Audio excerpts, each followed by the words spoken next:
Hello and welcome to Money Life. This is Sucheta Dalal. This week we're going to talk about perpetual bonds. Now, if you're one of those lucky ones who've never bought bonds, never been sold them, no distributor came to you to ask you to buy these perpetual bonds and say they're as good as fixed deposits, you wouldn't even have heard of them. So I'm going to get back to a little bit of explanation on what this means and why we are talking about it. So on 10th March, the Securities and Exchange Board of India issued a circular which talked about valuing these bonds. So first, what is perpetual bonds? As the name suggests, perpetual bonds are issued in perpetuity. So once they are issued, they are there forever. The assumption is that the organization lives forever and these bonds never mature, not even after 100 years. There is an interest rate which is called a coupon. As long as the organization, which is usually banks, many public sector banks, private sector banks, finance companies have issued them. As long as they keep paying interest, there is absolutely no issue. Now, even the interest is not mandatory. When the organization is in difficulty, it can skip interest. This is the truth about perpetual bonds. But because the perpetual has a bond attached to it, it has been sold as though it is a secure instrument with a finite maturity like any other bond. And strange but true, this is not what happens. How did all this come to the public, and when is it? Normally perpetual bonds don't affect us because under Basel norms, banks have been allowed to issue these instruments. It is usually qualified institutional buyers, expert investors who buy them, large quantities, and they are allowed as tier 1 capital of banks to capitalize banks. There are additional tier 1 bonds, those are a specific nomenclature. There's additional tier 2 bonds, and all of them come under an umbrella called perpetual bonds, or in short PERPs. So I'm going to keep calling them PERPs, remember that name. Okay. Now these bonds are, like I said, additional tier capital like equity. So what did I tell you now? Three things. One is they are perpetual, strange but true. The institution goes on forever, they never mature. They are not a bond, though they're called bonds. And they are like equity, quasi-equity, used as additional tier capital, but in fact they're worse than equity. Why do I say they're worse? Because a lot of people who invested in these bonds missold to them by relationship managers of banks, telling them that they're as good as a 5-year fixed deposit, earning a higher return, discovered to their horror that when Yes Bank was bailed out, 8,400 crore of these banks were just wiped out. They said they're wiped out, written down to zero. It's not the only time it happened. It happened when Lakshmi Vilas Bank was bailed out. Defaulting organizations like Dewan Housing, DHFL, and Infrastructure Leasing and Financial Services, the notorious one, has also issued these bonds. So they're not perpetual. These institutions fail. When they have failed, when there's a bailout, because these are not even equity, they're quasi-equity, worse than equity. This is why I say they're down to zero. Okay, so equity also gets wiped out. It's risk capital, but here you're misled because it's a bond. They have actually been sold to retail investors. Now, wouldn't you say that there has to be a regulator, capital market regulator, that has been looking at this? Turns out that our regulators, as usual, were sleeping. Now, why is it that they have been bought as bonds? Because all these, now let me come to what a top banker told me. When I asked him about these bonds, he says, problem with these bonds is very basic. Problem with PERPs is Finance 101. He says the valuation is all wrong. Why is the valuation wrong? Because though they have no maturity, they are forever bonds, they have been valued as 5-year bonds. Why do they value as 5-year bonds? Because while these are not equity, not really a bond, worse than equity, they have what is called a call option to the issuer, not to the person buying it. What does a call option mean? That after 5 years or any specified date, can be a 10-year call, 7-year call, 5-year call. Most people had a 5-year call when they made these perpetual bond issues. They promised to buy back the bond. Now, the good companies have done it. So they were valued as 5-year bonds. Now, what is the issue about valuation? Valuation is extremely complex because you have to calculate the net present value. I'm not going to get into details because it's not relevant to the issue that we're discussing today. But valuation is complex. It is done by expert valuers, who in this case are credit rating agencies. We have repeatedly told you how credit rating agencies have been sleeping on their job. So whether it was AAA rating to Diwan Housing, AAA rating to ILFS, here also credit rating agencies, knowing fully well that if they had to value a perpetual bond or even value it over 100 years, the net present value would be less. They valued them as a 5-year bond, which is 100% going to mature when it is called, if there is a 5-year call. This is outrageous. It's as simple as that. And nobody raised so much as an eyebrow. Like I said, apart from the mis-selling that happened, so we wrote about it when State Bank of India tried to mis-sell these bonds after wiping out Yes Bank, but it all came to light. Even some of us who have been reporting on the financial sector woke up to it when Yes Bank bonds were just wiped out. So when all this mis-selling was happening, the regulators didn't utter a word. Mutual funds have been buying these or shopping for these bonds by the plenty. So 85,000 crore worth of bonds have been issued, of which the mutual fund industry owns 35,000 crore. Now, when SBI began to mis-sell the bonds, again last year, Moneylife had written about it. I can show you a link to this article. SEBI then woke up and began to look at whether its regulation on perpetual bonds was fine because it was being sold to investors. So in October 2020, it came up with the first set of regulations to at least monitor what the hell was going on. So what did it say? It tried to protect retail investors by saying there will be a minimum lot of 1 crore, minimum investment of 1 crore. That was its first step of moves to prevent retail investors from buying the bonds. That doesn't protect any of us who bought debt mutual funds, because these fund managers have also been buying the bonds. Now, they are experts again. They knew what the rating agencies were doing was wrong, but they continued to buy them and argued that it was all right. Okay? So when repeatedly organizations began to fail, the Securities and Exchange Board of India, through an expert committee, looked at it and came up with a new circular on 10th March. This circular, 10th March, which is last week, set the cat among the pigeons. What it said is that, okay, the bonds are perpetual, but let's assume that they're going to be around for 100 years. So they are now going to be valued as 100-year bonds, not as 5-year bonds. The minute that happens, the net asset value of mutual funds who bought them, stuffed them in their portfolios, is going to decline. And guess what happens? Industry, the mutual fund industry, is extremely powerful because of the enormous amounts of our money that is given to them to invest as mutual fund sahi hai. These are the experts. They are earning enormous money. They have to know valuation.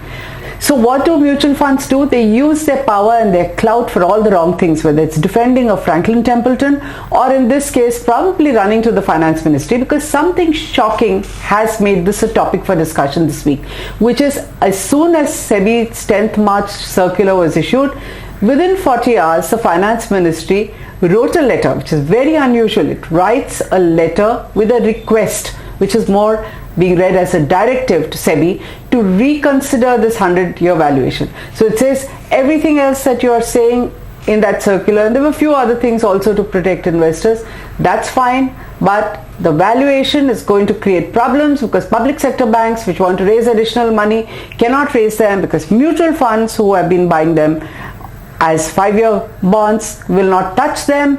There's going to be lots of selling if you can find a buyer. Mutual fund industry claims that there is an active market. Bankers claim that there is no market. Now, I spoke to Mr. Rajendra Gill, who is a bond expert, and he says that he's had a discussion with people in the fund industry, and it's very clear that the fund managers knew it. They knew that it was being wrongly valued as a 5-year call, and he says, this is what he tells me. So far, all perps have been called by issuers, and which is why it is fair to value them on a yield to call basis, is what the fund industry people have been telling him. Now, he says that this is unique to us because As far as my recollection of these bonds globally goes, they are valued not on a yield to call basis but on a yield to worst basis, worst case scenario. Remember the perpetual, which models the scenario in which a issuer will not call the bond after 5 years, and it has to be rated accordingly. So Rajat Gill says that it is simplistic and disingenuous of mutual funds to take this stand that they will always be called after 5 years. And today, when the government finally wakes up, the mutual fund industry is on the other side, not fulfilling its fiduciary responsibilities. Shockingly, some have even bought these bonds in their short-term funds. In fact, this is something that SEBI, which is busy tinkering with regulations, still has to start investigating and ask questions. But since we are still fixing the regulation after huge losses, like I said, are over 9,000 crore, 8,400 crore in Yes Bank alone and others. So we are still fixing regulations. We haven't even come to who has been buying what and whether they have looked at the valuation and what is the basis on which they made the decision. Another important fact to note is that SEBI has been sleeping. RBI was party to Yes Bank bonds being written off. RBI is completely silent on this issue as yet, as though it doesn't affect it. The insurance regulator, however, has not been sleeping at the wheel. So IRDA, a banker tells me, was awake to the issue and does not allow insurance companies to buy perpetual bonds at all. And if they buy them, they are considered part of equity. So if one regulator, remember all these people are part of a high level committee, all institutions. So if one regulator was awake and had a rule in place, what on earth was the market regulator doing? Who, let me repeat for the nth time, the preamble to whose act puts protection to investors ahead of anything else, ahead of delayed, slow, leisurely regulation. So like I said, cleanup started in October. SEBI announced new rules first. On 10th March, there's a circular. Now, the Finance Ministry has woken up and called this 100-year valuation disruptive because it is only concerned, it's not concerned about investors as citizens, but about getting public sector bonds to be able to raise tier 1 capital through the market. So it doesn't care what happens to them. Pick it up from investors who are carried away by Sahi Hai or maybe provident funds, but don't come to the exchequer, and so we will dictate to SEBI. The question today that everybody is waiting with bated breath for is, what will SEBI do? SEBI has been keeping quiet for the last 5 days and watching the fun. And it is not exactly watching the fun because the entire industry is working hard at building a consensus, getting media to support their point of view. Now, what is this point of view? Obviously very simple. They don't want an issue just now, so they want a via media. So the nice term that they use is grandfathering. So among SEBI's new rules are that mutual funds should not have more than 10% of their portfolio in any bonds. How much can they put per scheme or per issuer, which is all wonderful. Everybody agrees with that. The grandfathering clause means that what is continuous, it won't be touched. So you don't have to sell in order to meet the requirements, but anything new that you do has to meet with the norm. So you can't invest more. They want the same grandfathering clause for the valuation. What they're saying is that let the bonds remain. If we have bought them as 5-year calls just now, don't make us revalue them, don't make us sell them, don't create disruption in the market. Either do that or try and find a way to postpone the April 1st deadline to October 1st. In fact, one editorial shockingly says, offers a solution. This is the solution, basically halfway house grandfathering, and it says we need a solution that neither damages the prospects of bonds with special features nor leave the prestige of parties in tatters. What prestige? Regulators who are sleeping on the job need their prestige protected. What about the investors who lost money, their life savings? There are senior citizens who tragically written to us that they moved to bonds in Yes Bank at the suggestion of relationship managers, thinking they're safe, and they're down to zero. Over 1 crore of rupees saved up over decades, down to zero. Did anyone think about their prestige? But no, we have to look at the prestige of regulators and a shocking finance ministry which dares to issue this kind of directive. So The next question is, all this is with the threat that there will be panic selling.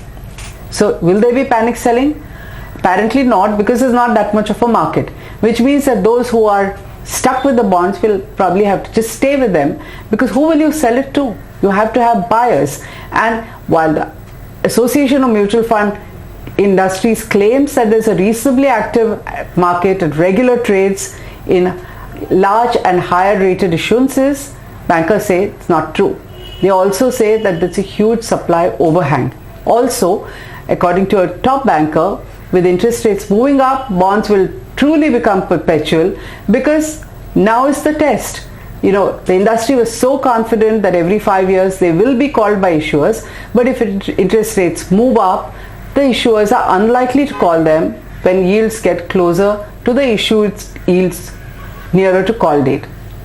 Question is, will the regulator decide to show how seriously it takes its fiduciary duty of investor protection, or will it cave in because the finance minister has sent it a request letter and the entire Association of Mutual Funds, having their eyes open, having failed on their job, want to put pressure?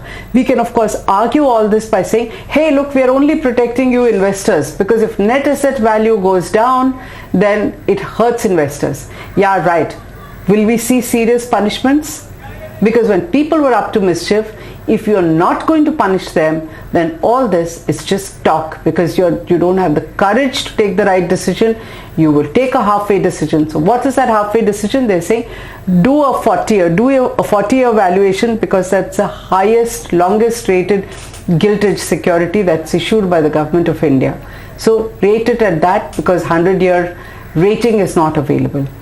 We're going to all wait and see what happens, but we as investors will know where we stand and whether it is powerful people who call the shots, or is our interest protected.